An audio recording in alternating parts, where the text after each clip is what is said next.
স্বাভাবিক একটা মানুষ লম্বা যতটুকু হওয়ার কথা ততটুকু লম্বা না। এই ছেলেটা প্রতিবন্ধী, সে কিছু বুঝতেছে না, শুধু কি বলবো, সে কথাও বলতে পারে না ঠিক মতো। প্রচুর পরিমাণ হরমোনজনিত রোগের কারণে সে মানে লম্বা যেটা হওয়ার কথা স্বাভাবিক সেরকম হয়নি।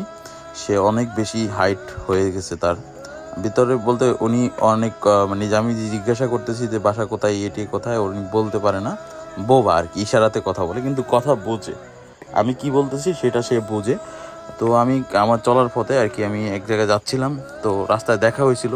তো দাঁড়ায় আমি অদ্ভুত মানুষ দেখে আমি একটু কথা বললাম যে স্বাভাবিক একটা মানুষের যেটুকু লম্বা সে কিন্তু তার থেকে মানে ডাবল লম্বা। মানে আমি যদি তার সাথে দাঁড়াই তার মাজা সমান হবো আর কি লম্বা আমার হাইট।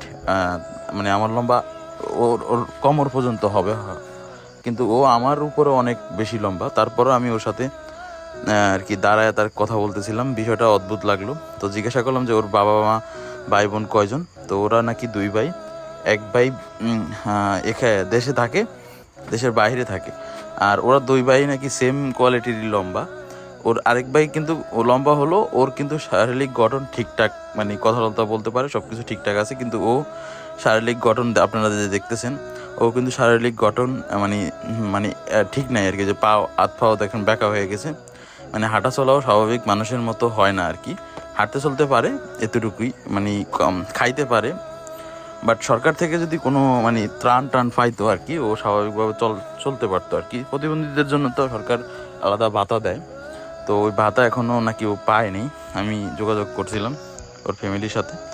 তো আশা করি আপনারা যারা এই ভিডিওটা দেখছেন শেয়ার করে দিবেন যে আমাদের বাংলাদেশেও এই সর্বোচ্চ মানুষ আছে আমাদের গ্রামে।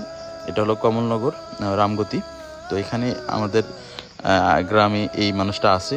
তার লম্বা 7 ফুটের কাছাকাছি, পারাপারি 7 ফুট। আমি মেপে দেখেছিলাম আইফোনের দিয়ে। 7 ফুটে 1 ইঞ্চি কম হবে, 7 ফুট। মানে 6 ফুট তো স্বাভাবিক একটা মানুষ শুনছি হয়, 7 ফুটের